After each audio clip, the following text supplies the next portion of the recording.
Hello friends, आज हम देखने वाले हैं जेडीबीसी कनेक्टिविटी विद माई। वैसे तो जेडीबीसी के साथ में अलग अलग सर्वर का कनेक्शन होता है, जैसे एसक्यूएल सर्वर है, ओरेकल है। लेकिन आज हम इस वीडियो में जेडीबीसी के साथ माई एसक्यूएल का कनेक्टिविटी देखने वाले हैं। उसके लिए सिर्फ आपके लैपटॉप में कुछ चीज़ें होना ज़रूरी है। वो कुछ इस प्रकार से है। माई एसक्यूएल सर्वर आपको लगेगा, या फिर आप जैम सर्वर अगर इंस्टॉल किए हैं तो माई एसक्यूएल सेपरेटली इंस्टॉल करने की ज़रूरत नहीं होती है।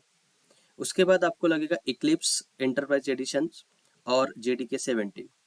तो चलो दोस्तों, ये अगर तीनों चीज़ें आपके इसमें है तो सबसे पहले अभी हमें करना क्या है। तो first of all you have to create a database. Database creation आपको करना है, डेटाबेस क्रिएशन इन माई। तो माई क्रिएशन के लिए सबसे पहले हमें, अब जैसे मेरे लैपटॉप में जैम सर्वर है, तो सबसे पहले हम जैम सर्वर को ऑन करते हैं, जैम कंट्रोल पैनल।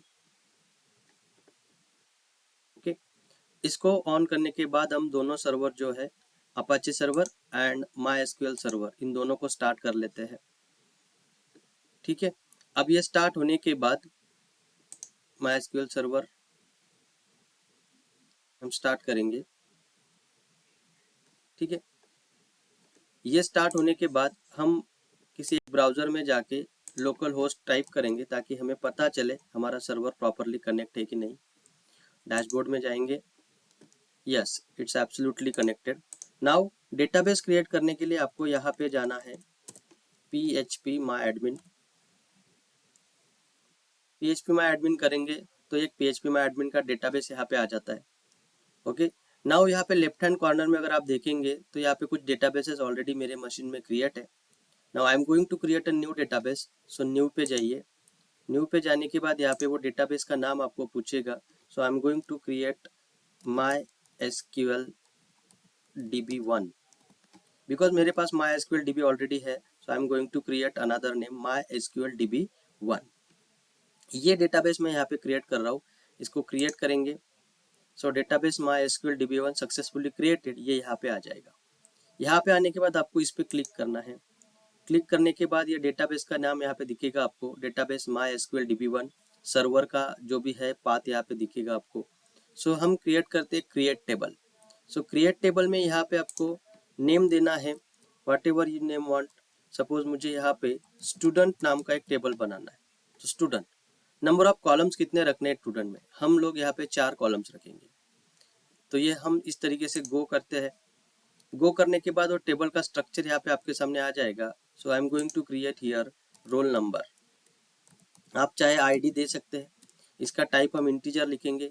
लेंथ इसकी रखेंगे 3 नंबर, 3 डिजिट्स, यानी कि 3 डिजिट्स तक हम रोल नंबर को एक्सपेंड कर सकते हैं। नाउ इसमें हम इसको अगर हम रखेंगे नल अलाउड है कि नहीं है। सो बेसिकली हम इसको प्राइमरी की सेट करने वाले हैं। So we don't want to null here. Okay, now auto increment अगर आपको रखना है तो you can set auto increment. Auto increment हमने इसको कर दिया। सेकंड हमारा कॉलम रहेगा नेम। सो हम यहाँ पे देते हैं नेम। नेम के बाद यहाँ पे हम देंगे varchar 2, यानी कि varchar। इसकी लेंथ रख देते हैं हम, सपोज नेम किसी का नेम कितना हो सकता है, सो 20। उसके बाद इसको नल अलाउड करेंगे ताकि नेम डुप्लीकेट आ सके, तो इसको नल अलाउड करेंगे। तीसरा जो है कोर्स, कौन सी कोर्स में स्टूडेंट पढ़ रहा है, उसके बाद उसका भी डेटा टाइम हम varchar 2 रखेंगे। इसकी जो लेंथ है वो भी हम 20 रखेंगे और इसको भी नल अलाउड है। तीसरा हम रखेंगे, चौथा जो कॉलम है हमारा जेंडर। जेंडर के लिए भी अगेन varchar 2, और इसमें हम सिर्फ एक ही रखेंगे, मेल के लिए m, फीमेल के लिए f, और फिर आखिरी में इसको भी हम नल अलाउड करेंगे। ये सारी चीजें हो जाने के बाद आपको यहाँ पे करना है इसको सेव। ओके, सेव करने के बाद आपका टेबल स्ट्रक्चर जो है, टेबल वो क्रिएट हो गया। नाउ ये टेबल एक बार क्रिएट हो जाने के बाद हम इसको ऐसे ही यहाँ पे रहने देंगे ना। आपका डेटाबेस क्रिएट हो गया, आपका टेबल क्रिएट हो गया। टेबल के कॉलम याद से अच्छे से देख लो कि कौन से कॉलम हमने डाले हुए हैं, ताकि हम वहाँ पे ये सेट कर सके। Now you can see that ये बाय डिफॉल्ट प्राइमरी की यहाँ पे सेट हो चुका है। तो इस तरीके से आप इसको प्राइमरी की सेट कर सकते हैं। ऑटो इंक्रीमेंट किया, इसका मतलब ये प्राइमरी की हो जाता है। ठीक है, सो इस तरीके से प्राइमरी की वहाँ पे हो जाएगा। नाउ चलते हैं हमारे ये तो होगा डाटाबेस क्रिएशन। अब चलते हैं हमारे इक्लिप्स सर्वर में। इक्लिप्स में जाते हैं और हम डेटाबेस कनेक्टिविटी का एक प्रोग्राम जावा में लिखते हैं। नाउ इक्लिप्स शुरू करने के बाद इक्लिप्स की तो इस तरीके से आपके सामने आएगा। ओके। अब सबसे पहले इसमें भी हम एक नया प्रोजेक्ट बनाते हैं, ये पिछले प्रोजेक्ट है मेरे, तो इस पे ध्यान देने की जरूरत नहीं है। सो हम going to create a new project, so new, यहाँ पे हम क्रिएट करेंगे Java project, project Java project, next, और इसमें हम प्रोजेक्ट का नाम दे देंगे सो माई एसक्यूएल, माई एसक्यूएल, ठीक है, हम सिंपली इतना ही नाम रखते हैं my SQL. Run time environment पे ध्यान दीजिएगा, जावा स्टैंडर्ड एडिशन 17 ये यहाँ पे रहेगा। इसको करते हैं फिनिश। ये पूछेगा module creation, don't create, don't open, so no. ये आपका यहाँ पे माई एसक्यूएल करके एक प्रोजेक्ट यहाँ पे बन जाएगा। Now my SQL project create करने के बाद सबसे पहले हमें माई एसक्यूएल के लिए जो ड्राइवर लगते हैं, connector, actually my SQL connector कहते हैं उसको, जेडीबीसी माई एसक्यूएल कनेक्टर। आप सीधा गूगल में जाके वो माई एसक्यूएल कनेक्टर भी डाउनलोड कर सकते हैं। यहाँ पे लिखिए JDBC my SQL connection connector, तो आपके लिए ये कनेक्टर डाउनलोड हो जाता है, माई एसक्यूएल कनेक्टर्स। ओके, यहाँ पे ये कनेक्टर आपको डाउनलोड करना है, माइक्रोसॉफ्ट विंडोज, तो यहाँ से आप गो टू डाउनलोड पेज, यहाँ से उसको गो डाउनलोड कर सकते हैं। I have already downloaded it, मेरे पास ऑलरेडी है। तो हम सीधा चलते हैं इक्लिप्स में। इक्लिप्स में जाने के बाद जो पाथ है, हम इसमें पाथ सेट करेंगे माइस्क्यूएल कनेक्टर का। सो राइट क्लिक कीजिए प्रोजेक्ट पे, जो प्रोजेक्ट नेम है राइट क्लिक कीजिए, बिल्ड पाथ पे जाइए। बिल्ड पाथ पे जाने के बाद यहाँ से कॉन्फ़िगर बिल्ड पाथ कीजिए। कॉन्फ़िगर बिल्ड पाथ पे आने के बाद यहाँ पे याद से लाइब्रेरी पे क्लिक करेंगे तो आपको क्लास पाथ यहाँ पे दिखेगा। तो क्लास पाथ फिलहाल अभी एम्प्टी है, सो हम यहाँ पे क्लास पाथ सिलेक्ट करने के बाद जाएंगे add external jars. Add external jars पे जाके जहाँ पे भी मेरा लोकेट होगा, तो मैंने डाउनलोड फोल्डर में मेरा माई एसक्यूएल कनेक्टर का फोल्डर ऑलरेडी है, तो यहाँ से जाके माई एसक्यूएल कनेक्टर में जो जार फाइल है उसको हम सिलेक्ट करेंगे। सिलेक्ट करने के बाद इसको ओपन करेंगे। ओपन करने के बाद इसको अप्लाई एंड क्लोज करेंगे। नाउ आपका पाथ सेट हो चुका है। अब पाथ सेट होने के बाद हम इसमें नया क्लास फाइल ऐड करेंगे। So right click SRC folder, new class. इस क्लास को हम नाम दे देंगे MySQL connection, MySQL con, simple नाम रखेंगे माई एसक्यूएल कॉन। मुझे इसमें मेन मेथड चाहिए तो मैंने मेन मेथड को भी टिक कर दिया, माई एसक्यूएल कॉन, फिनिश। ठीक है, अब माई एसक्यूएल पैकेज आ गया। सबसे बात अभी ये हो जाने के बाद हमारा अगला कोडिंग रहेगा import Java dot SQL dot star. ठीक है, एसक्यूएल डॉट स्टार का मतलब क्या है, सारे के सारे क्लासेस मुझे यहाँ पे लगेंगे। ठीक है, अब सबसे पहले हम यहाँ पे कनेक्शन एस्टेब्लिश करेंगे। तो कनेक्शन एस्टेब्लिश करने के लिए आपके पास ये जो कोडिंग है मेरे पास ऑलरेडी है, just you have to try it. Okay, ये हमारा फाइल है, इसमें हम लिख देते हैं ट्राई। ठीक है, इसके नीचे लिखेंगे कैच एक्सेप्शन ई। ठीक है, इस तरीके से। अब मेरे पास जो भी कोडिंग है हम उसको ट्राई में यहाँ पे लिखेंगे। सो कनेक्शन के लिए मुझे क्या क्या लगता है। सो कनेक्शन के लिए मुझे सबसे पहले लगेगा कनेक्शन का ऑब्जेक्ट क्रिएट करो, ड्राइवर मैनेजर के साथ उसको एस्टेब्लिश करो। अब ये मेरा कोडिंग है, तो हम इसमें यहाँ पे इसको लिख देते हैं। ठीक है, अब लुक एट दैट, ये जो कनेक्शन है, ये जो कनेक्शन का जो यहाँ पे आप देख रहे हो, ये बेसिकली कनेक्शन का यूआरएल होता है, यूआरएल। अब ये जो गेट कनेक्शन मेथड है उसको 3 पैरामीटर्स की रिक्वायरमेंट होती है। सबसे पहले कनेक्शन का यूआरएल, उसके बाद आपका जो डेटाबेस का नाम है, तो मेरा डेटाबेस है MySQL-DB1, हम यहाँ पे याद से उसको चेंज करेंगे MySQL-DB1, और यूजर नेम में रूट एंड पासवर्ड रहेगा एम्प्टी, बिकॉज MySQL में जो यूजर ने होता है रूट, उसका पासवर्ड हमेशा एम्प्टी होता है। तो ये हमने कनेक्शन एस्टेब्लिश किया।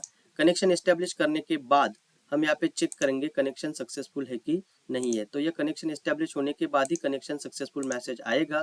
तो हम यहाँ पे प्रिंट कर देते हैं system dot out dot println connection successful, connection successful. और अगर कनेक्शन सक्सेसफुल नहीं होता है तो कुछ ना कुछ एरर वहाँ पे ट्राई कैच ब्लॉक में हमें मिल जाएगा। अब कनेक्शन सक्सेसफुल होने के बाद सबसे पहले हमें इंसर्ट क्वेरी लिखना है। तो इंसर्ट क्वेरी लिखने के लिए इंसर्ट इनटू स्टूडेंट्स वैल्यू, तो हमें सबसे पहले स्टेटमेंट क्रिएट करना पड़ेगा। ये कोड है, ये कोड मैं यहाँ पे ले रहा हूँ। ठीक है, स्टेटमेंट क्रिएट किया, स्टेटमेंट क्लास का ऑब्जेक्ट क्रिएट किया। ओके, और स्टेटमेंट क्रिएट करने के बाद मैंने क्वेरी लिखी string SQL insert into student. अब जबकि मेरे पास रोल नंबर था कॉलम में, लेकिन मैंने रोल नंबर यहाँ पे लिया नहीं, बिकॉज हमारा रोल नंबर जो है वो ऑटो इंक्रीमेंट है। तो ऑटो इंक्रीमेंट में हम वैल्यू हम खुद से नहीं देंगे, वो अपने आप से वैल्यू वहाँ पे लेगा। तो बचे हुए 3 कॉलम्स की वैल्यू हम यहाँ पे इंसर्ट कर रहे हैं, नेम, कोर्स, जेंडर। ओके, तो ये क्वेरी लिखी हुई है insert into student name, course, gender plus values. तो यहाँ पे कुछ नाम्स है जैसे शंतनु, कोर्स है बीसीए और जेंडर है मेल। ठीक है, तो इस तरीके से ये मैंने इंसर्ट क्वेरी लिखी। अब इंसर्ट क्वेरी को एग्जीक्यूट करने के लिए हमें एग्जीक्यूट अपडेट मेथड का यूज करना पड़ता है। सो रो ये एक इंटीजर वैल्यू रिटर्न करती है कि कितने रोज वहां पे इम्पैक्टेड हुए हैं, कितने रो पे उसका अफेक्शन हुआ है। सो stmt.execute अपडेट ये क्वेरी हमने उसको पास कर दी एसक्यूएल। अब यहाँ पे हम रखेंगे वन रो इंसर्टेड, आर मतलब कितनी रोज वहां पे इंसर्ट हुई। अब ये तो हो गया आपका इंसर्शन। अब इंसर्शन के बाद हम चेक करते हैं कि यहाँ पे हमारा सिलेक्ट स्टार के जरिए हम चेक करेंगे कि रिकॉर्ड इंसर्ट हुआ कि नहीं हुआ। सो सिलेक्ट इंसर्टेड, हाँ पहले हम ये चेक कर लेते हैं कि रिकॉर्ड इंसर्ट हुआ कि नहीं हुआ। तो इसको सेव करते हैं हम। सेव कैच में क्या कोडिंग है वो कैच का कोडिंग ले लेते हैं यहाँ से। कैच बॉक्स में simple system dot out dot print x, और वो हम ई वाला जो मैसेज है वो प्रिंट करेंगे। तो इस प्रोग्राम में सिंपली हमने क्या किया है, कनेक्शन एस्टेब्लिश करके हम वहाँ पे रिकॉर्ड इंसर्ट करने की कोशिश कर रहे हैं। इसको सेव किया, सेव करने के बाद इसको करेंगे अभी run as Java application. I hope everything is right. Yes, connection successful and one row inserted, you get the output. अब यहाँ पे हमने रो तो इंसर्ट कर दिया, अब जाके चेक करते हैं डेटाबेस में कि सक्सेसफुली रो आया कि नहीं आया। तो यहाँ पे गए, हमारा जो टेबल है टेबल स्ट्रक्चर पे गए। ओके, माई एसक्यूएल में स्टूडेंट टेबल पे क्लिक करेंगे तो you can see that here,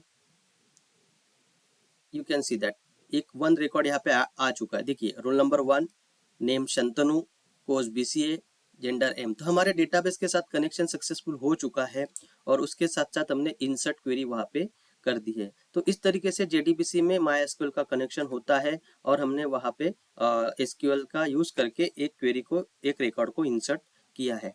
now हम यहाँ पे कुछ बाकी, जैसे हमने इंसर्ट क्वेरी लिखा, now I am going to retrieve the database, retrieve the data from the database. तो उसके लिए हमारे पास सिलेक्ट क्वेरी होना बहुत जरूरी है।